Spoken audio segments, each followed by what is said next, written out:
Welcome to Donmar TV News Channel. Hindi na rin makakaboto sa consolidated disqualification case laban sa presidential aspirant na si Ferdinand Bongbong Marcos Jr. itong si COMELEC Commissioner Marlon Casquejo ayon kay COMELEC Commissioner Rowena Guanzon. Papalitan na rin kasi aniya si Casquejo sa First Division ng Commission on Elections na siyang humahawak naman sa consolidated case laban sa dating senador. Ayon pa kay Guanzon, si Casquejo ang siyang magpe-preside na kasi aniya sa Second Division ng Commission on Elections pagsapit ng Pebrero 3. Maaaring ginawaan niya ito dahil posible na sa tingin nila ay boboto ring pabor itong si Casquejo sa disqualification case laban kay Marcos Jr. Ito aniya ang dahilan kung bakit siya lumutang at ipinaalam sa publiko ang mga nangyayari sa kasalukuyan sa loob ng Commission on Elections kasi mayroon na aniyang nanghihimasok na sa proseso at ginagamit na rin aniya itong si Commissioner Aimee Ferolino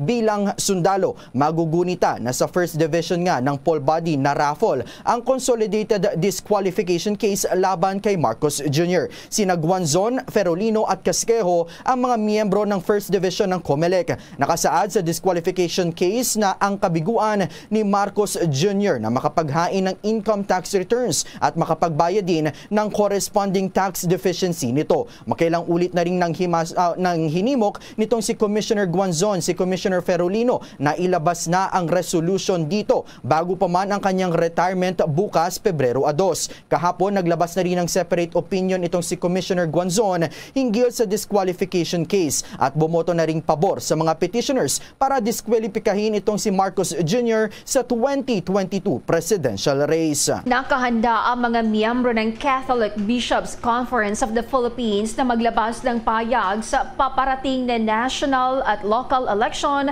sa katapusan niya ng buwan ng Pebrero. Sinabi ni CBCP President at Caloocan Bishop Pablo Virgelio David na sinusunod nila ang prosesong tinatawag nilang collective discernment kasunod ng panindigan ni Santo Papa Francisco. Isang proseso ito ng fraternal collaboration at discernment sa mga obispo. Sinabi rin ni David na magkakaroon ng mga focus group discussion na kinabibilangan ng mga obispo, miyembro ng mga reliyosong congregation at mga leader ng laiko. Anya, ang simbahan ay hindi lamang binubuo ng mga obispo. Mayroon silang mas malaking sektor ng simbahan na ang karaniwang tao at iba pa makatuwang sa relihiyon. Patuloy pa rin ang pagbalangkas ng kanilang pastoral statement at ang kanilang time frame ay ilalabas bago matapos ang Pebrero. Noong nakarang linggo, nagsagawa ang CBCP ng online plenary assembly na nagtatapos o nagtapos sa pagpapalabas ng mga pastoral statement tungkol sa ecology at paglabas ng pinabagong bersyon ng Oratio Imperata o mandatoryong panalangin para sa proteksyon laban sa pandemya. Si Lenny, she's a tragic lesson in politics, 'di ba? Nasa iyo na eh. Ikaw na yung next in line na maging presidente. Sinayang mo, 'di ba? Ikaw Madam Lenny, nasa iyo na lahat eh. Vice President ka, mahal ka ng mainstream media. Pero hindi mo na-anticipate na, hello, meron na palang social media.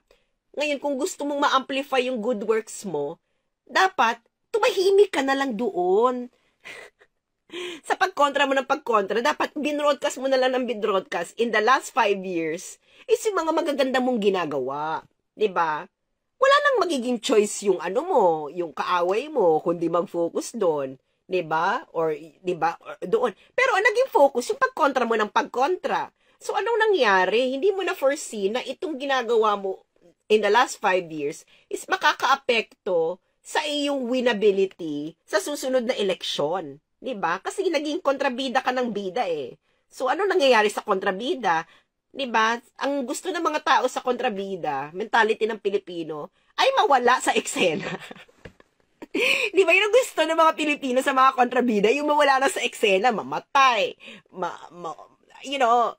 Ang nangyari kasi sa iyo, Mamshi, wala kang redemption arc bilang kontrabida. Kontrabida ka lang talaga.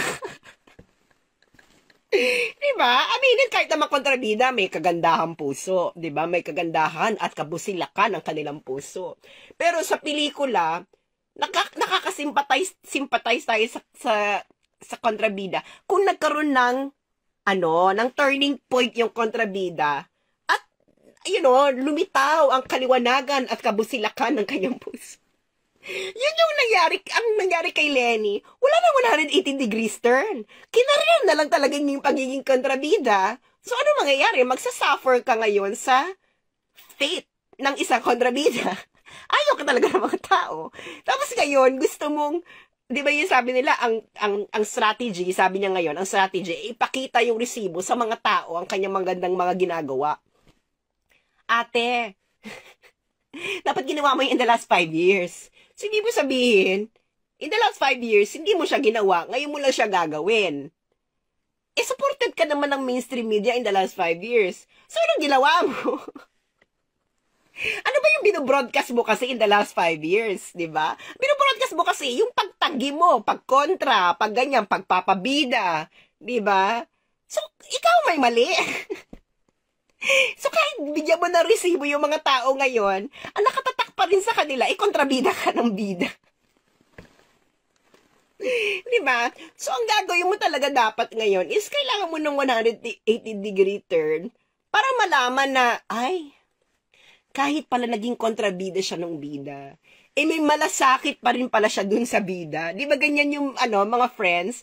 Minamahal din natin kahit paano yung kontrabida kung nakita natin na, ay, may pagmamahal pa rin pala siya dun sa bida.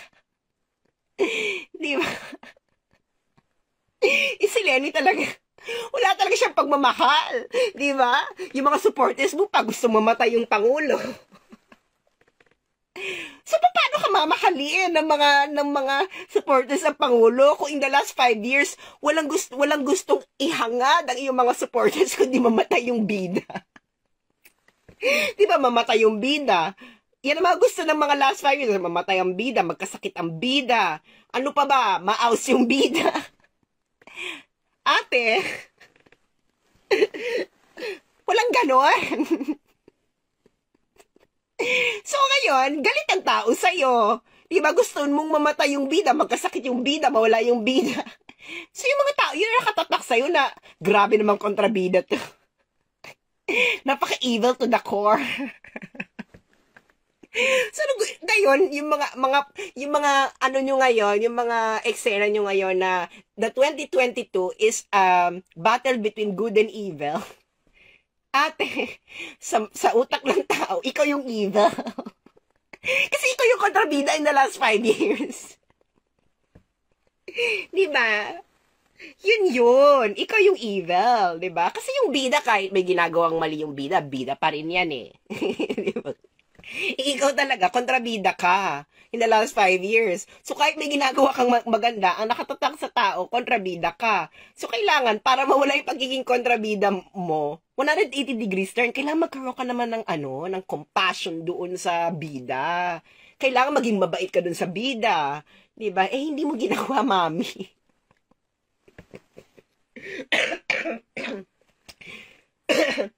Sorry, excuse me, hindi mo ginawa. So, nagsasuffer ka ngayon. So, yun, wala kang foresight. So, good luck na lang sa'yo. So, maganda itong, so yung mga politiko na nanonood ng live ko, pag-aral, gawin yung case study si Lenny. Ha? Case study, Lenny doing the art of the impossible. Diba? Lenny doing the art of the impossible. Yaan ang at hindi siya it's a tragic case in political leadership. Diba? So yun, so sa susunod na eleksyon after 2022, huwag niyo nang gagawin yung mga mali ni Ma'am Lenny. Diba? Recently palit siya ng tagline. Bakit ka papalit ng tagline? Alam nyo, sa brand, pagpapalit-palit, di ba, pag sa product, pagpapalit-palit ka ng tagline, hindi yung tagline ang may problema yung product. So, dapat palitan yung product. Anyway, questions tayo, mga friend. Sagot ako ng ilang questions. Or, magko-comment ako sa ibang opinion. Sabi ni Janine, si Lenny pambansang kontrabida. Siya na nga ang pambansang kontrabida, di ba? Sabi ni Ronnie M. Stigart, buti pa si Maleficent, minahal ng viewers kasi mahal niya hindi si Cinderella, si Sleeping Beauty. kahit isinumpa niya. Yes, Lenny, dapat ang naging peg mo is si Maleficent. Diba? Dapat ang naging peg mo si Maleficent. Kaso ang naging peg mo si sino ba parang naging peg mo si Bella Flores sa mga pelikula. Or si Max Alvarado. Diba? Lenny, dapat ang naging peg mo si Maleficent, hindi si Max Alvarado. Walang simpatya ang mga tao sa kontrabida sa bida. Oo, si Ursula.